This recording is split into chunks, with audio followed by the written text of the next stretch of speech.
Right then, we've reached part 2 of making our sausage dog. So what I'm going to start doing here is I'm just going to continue to keep adding small pieces of the brown corridale that we were using earlier on onto the top of our sausage dog. So we're covering up any of the core wool that we used to create the initial sort of sculpture that we were making for the sausage dog, but also to create more shape and definition along those limbs and the rest of his body.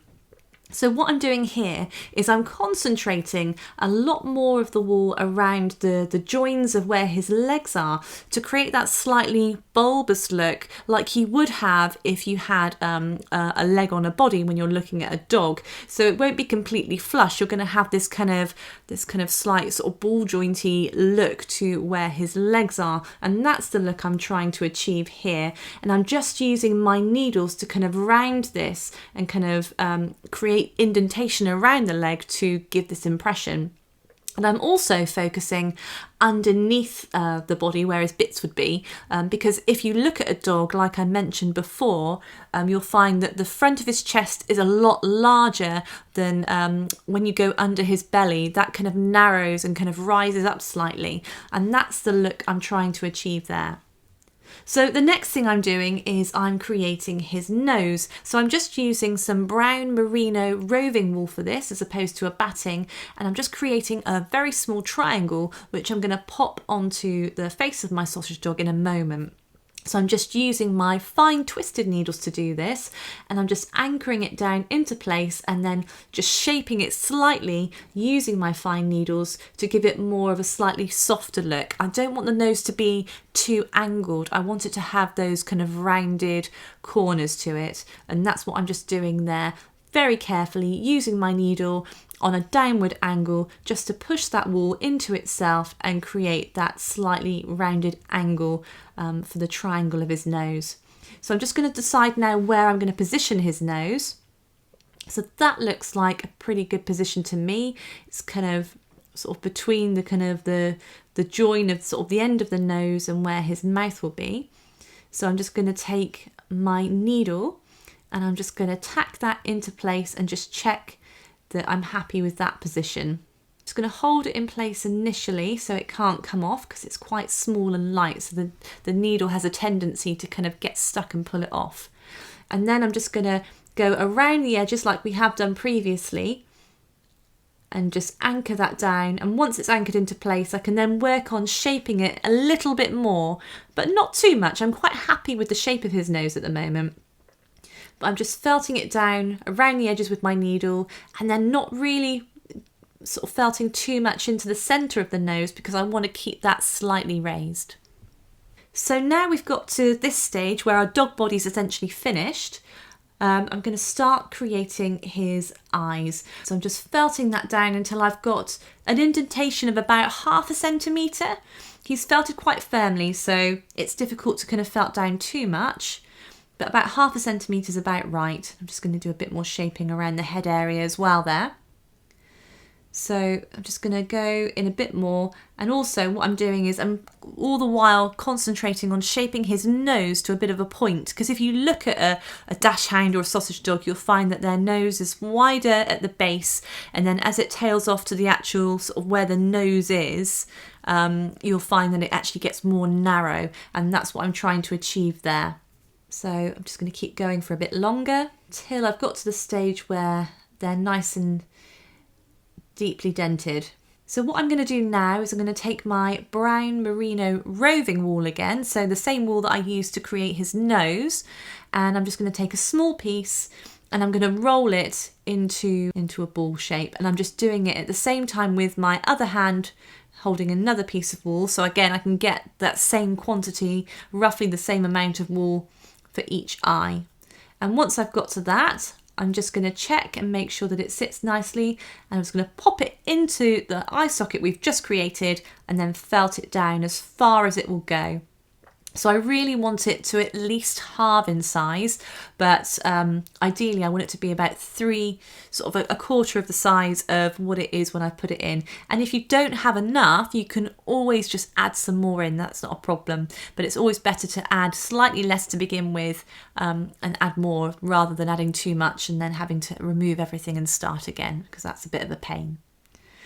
So I'm just putting them both into both eye sockets now, and what I'm doing here is I'm just shaping them into nice circles. I'm just checking to make sure everything's nice and deeply felted in. Just going to add a little bit more wool to that eye there to make sure it looks as close as possible to the other eye, because symmetry is really important, and you really want to make sure that everything, if you've got eyes or anything like that, they both look the same, unless you're going for something, you know, a bit different, like you're making a monster or something, in which case it doesn't really matter. So I'm just going to keep felting that down, and you can see it's where it's been deeply felted and we've created that socket, it really sort of pushes the eye back and gives it a nice realistic look. So what I'm going to do next is take a pinch of the white Gotland wool bats and just roll it between my fingers and just cut it in half. So I've got a very small section, 2 even sections. So I'm just going to check and make sure that the eyes are nice and deeply felted into those sockets we've created. And once I've done that, I'm going to take one of those halves of the white Gotland wool bats and I'm just going to add it to the base of the eye area. And what I want to do is I want to felt it down so that it's kind of sandwiched between the brown merino roving that I've added for the eye and the brown corridale, the lighter coloured brown corridale for the body of the dog. And the reason I'm doing this is I want to keep the eye nice and open. And if I was to add all of this onto just the brown roving, it would kind of make the eye a lot smaller. But by kind of incorporating some of that brown corridale shelf that we've made by creating the eye socket and felting it downwards into that as well, it just gives a much larger, more open eye. And I'm concentrating the majority of that white Gotland wool bats to the outer corners of the eye, and then the inner corner, I'm sort of felting it down, but it's kind of arcing inwards so that it's a much tinier amount as it gets closer to the inside of the lower eye. So I've done one side and I'm just going to do the next side, and I'm using very small, shallow stabbing movements as I'm adding it in. You don't want to do anything too big, and I'm just using my twisted star needle to do this, my medium twisted star needle. I wouldn't recommend using double needles because you want to get the precision right for this, and double needles you wouldn't get that precision. So I'm just going in very slowly and making sure that everything's nice and tightly added, and then I'm going to add some more to the same areas just to really build on that and create that real kind of cute kind of puppy eye that everybody loves. You know, when you see these kind of images on Pinterest of puppies and they've got these real doe eyes, it really draws people in, and that's what I'm kind of going for here. So I'm just concentrating even more of that even more of that white Gotland wool bats in the sort of the base, sort of the outer base of the eye, and then just bringing it downwards and making a much finer piece on the inner corner. And what I'm doing is I'm just making sure that I'm felting those ends of the white Gotland wool bats, making sure they kind of disappear into the eye and felting those ends into the rest of the sort of the eye, the sort of the socket of the dog. Because what we don't want is just to have an obvious white line that sort of just appears to come from nowhere. So now that I've done that, I'm just going to do the same thing on the other side. Right, so the next thing we're going to do is we're going to add in those pupils. So I'm going to take in a bit more of the white Gotland wool bats again, and I'm just going to roll a very tiny ball, and again very small shallow stabbing movements, and I'm just going to stab that into the upper inner corner of the eye so that when we finish our sculpture it looks like the dog's looking upwards at us. Again, really drawing the eye of whoever's viewing your sculpture in.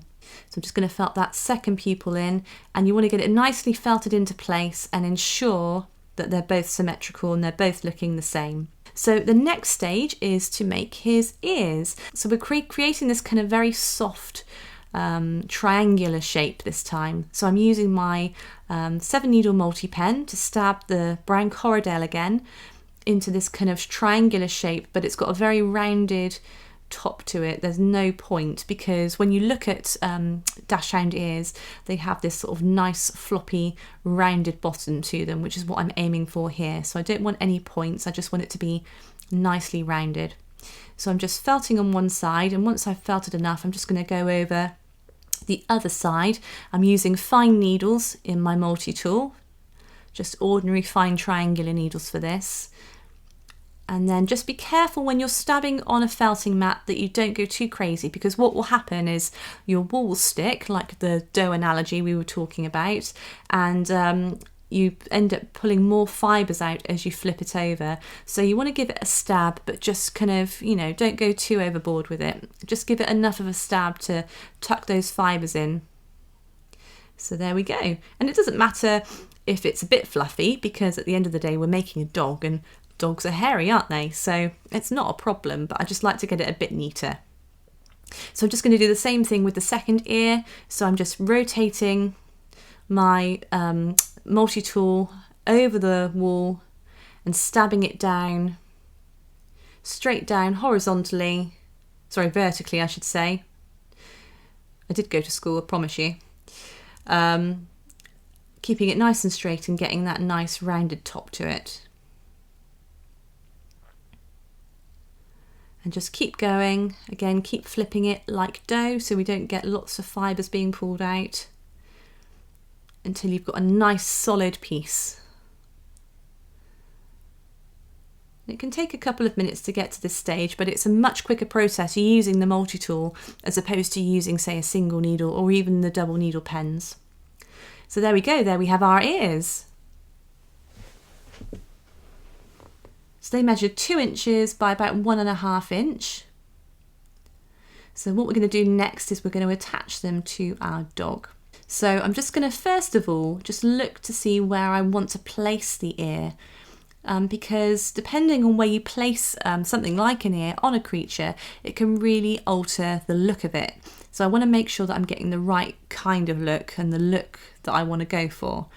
So I'm just looking at the sculpture, placing the ear in different locations and checking and just seeing sort of, you know, with my eyes, as opposed to sort of just taking a photograph of it, what it looks like. Of course I'm using my eyes, but you kind of, you know what I mean. So I think that looks pretty good there. So what we want to do is those fluffy ends that we've left for the on the bottom of the ear, we're going to use those to attach the ear onto the head. And we want to keep these as flat as possible, okay? So don't let them kind of gather as you're felting it, because you'll end up with lots of nasty, ugly bumps on the top of your head, which you don't want. And this goes for any sculpture that you're making that incorporates large animal ears. So just keep those fibres that we're using to attach the ear and as flat as you can. And then just using my fine needle, I'm felting that down. And kind of going back to that icing analogy again, just checking with my fingers, feeling for any kind of air bubbles, air pockets or any lumps, and just felting those out. So I've got a nice flush, smooth head, and I haven't got any sort of ugly bumps appearing. So I'm just checking the shape, just looking at it, and then just felting a bit more just to see how that looks. And if I don't like it, I can always just pull it off and start again. It's not a problem. Obviously, the more you felt something in, the harder it is to remove, but it's not impossible. And I've done that many times. If I put an ear in and I look at it and I think, actually, no, I don't like that. And I'll just pull it off. So it's not got to the stage where it's completely firmly felted in. It's about halfway through. And I'll just I'll just put it in again into a different position, and usually second time round I get it right. So I'm just going to add the second ear in now as well. He's looking good. So I'm just going to take a little bit of corridor now, and I'm just going to place that horizontally, as the way you look at it, across the head of the dachshund. So it's going, the wool is flowing in the opposite direction to the way the ears have been attached. And that's because A, the body kind of flows in that direction anyway, and B, it also nicely covers up that nasty line that we've got from where we've attached the ears. So I'm just going to get that nicely felted down so it's nice and firm, so you can't see anything. And again, I'm just going around the edges of those ears and kind of just creating more indentation where it would naturally occur on a sausage dog, so he doesn't look all wall bound and kind of not as professional as we'd want him to. And this can take a bit of time, so just be patient and just keep checking. So every time you do a little bit of a stab in a certain area, just take a look at it. Sometimes it's good to look at a distance as well, because it's easier to kind of view the whole piece, and just check and make sure that everything's looking as you want it to look. So the next thing I'm going to do is I'm just going to add a little bit of light to his eyes. So I'm just taking two very tiny equal pieces of the white Gotland wool bats, rolling them between both fingers and just checking them. And we want this to be between 1/2 and 1/4 of the size of the pupils that we added in earlier on. We just want to touch, we don't want too much, because if you have too much, then it that kind of takes over as the pupil, and it kind of looks a bit odd. And also you kind of can't really tell the difference between the pupil and the what we want to achieve in making it look like the light's hitting the eye. So we want it to be a lot smaller but nice and close. So I'm kind of placing it on a downward diagonal from the pupil that we added in, and it's only a touch, and it really, you might think actually, oh, why bother, it won't make that much difference, but it's tiny details like that that really do kind of give your sculptures that extra bit of va-va-voom. So as Thierry Henry says. So I'm just going to go in again, doing the same thing on the other side, ensuring that it's nice and deeply felted in. And if you use too little, then just add a bit more in, it's not a problem. And then what we're going to start doing in a moment is adding in some eyebrows. So I'm just checking and shaping his face still, and just creating that kind of really clear kind of difference between the kind of like the sort of snout and nose area and the top of his head. So I'm going to mark out where I want my eyebrows to go, and then that way, if I mess up and I'm not happy, I can always get a bit more of that brown Corriedale, cover it over, and then start again. So I'm just going to mark out the second one, and I'm just going to go for a normal arc on this occasion, and the same on the other side. And it doesn't matter too much with eyebrows if you don't get them spot on even. It's not a problem, because eyebrows move and they do different things from each other, and it just adds a bit more character to your sculpture if they do actually look slightly different from each other. And I'm just going to mark the mouth out as well here. Again, and just sort of check to see if I'm happy with that. But I'm going to add the eyebrows in before I add the mouth in, because eyebrows really do shape a face. They frame the face, and it makes a big difference to how your sculpture is going to look. And by doing the eyebrows first, I can get a much better gauge of where I want to place his mouth. So a bit like when you put the nose in first and then add the eyes. I just want to add his eyebrows, and then I'll add his mouth in afterwards. And then eyebrows also can kind of tell you a lot about sort of what your kind of character's feeling. Is it sad? Is it happy? And then you can kind of put his mouth in to show that emotion.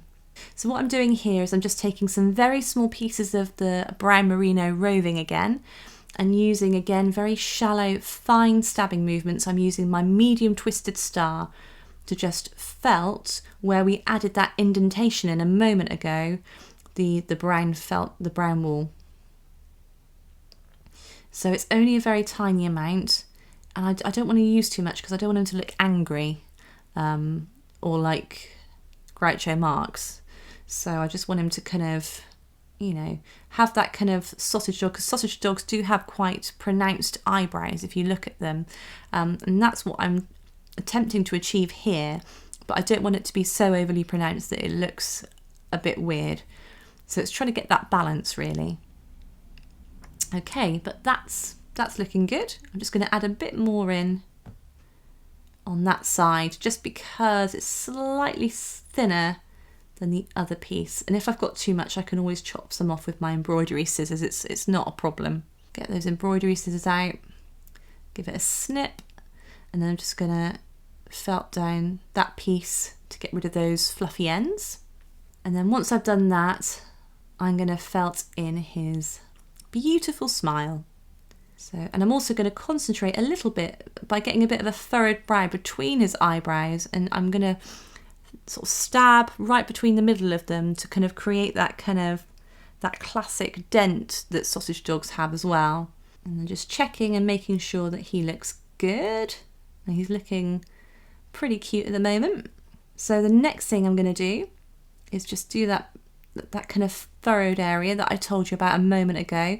And all I'm doing is I'm just using my medium needle going between the eyebrows and just creating that kind of indentation that sausage dogs have. And I want it to be relatively deep, but not too deep so that it looks weird. And I'm just using my fingers just to press into the wall, just to check and sort of see how it looks, and also press so that when I felt the wall stays in place. So I'm going to go back to the mouth now, and then I'm going to take another tiny piece of the brown merino, not too much, and I'm just going to stab it into that indentation that I've made. But I don't want a lot here, I just want it to be subtle. I don't want it to be kind of like a massive cheesy grin, because I want my dog to kind of look, whilst he doesn't, look realistic as such, he looks quite cartoony, I want to have that kind of more realistic mouth. I think it can look a bit too cartoony. You can go too cartoony sometimes, and I don't want to do that. And I'm just making sure that that brown wool is nice and deeply set into the mouth. Otherwise, it just again sits on top and doesn't look very natural. So I'm just going to go in and just create those kind of smile lines by creating kind of that little dent at the side of either side of the smile, just using my medium single needle to do that, and just give him a bit more of a preen, and there we go. That is a finished sausage dog.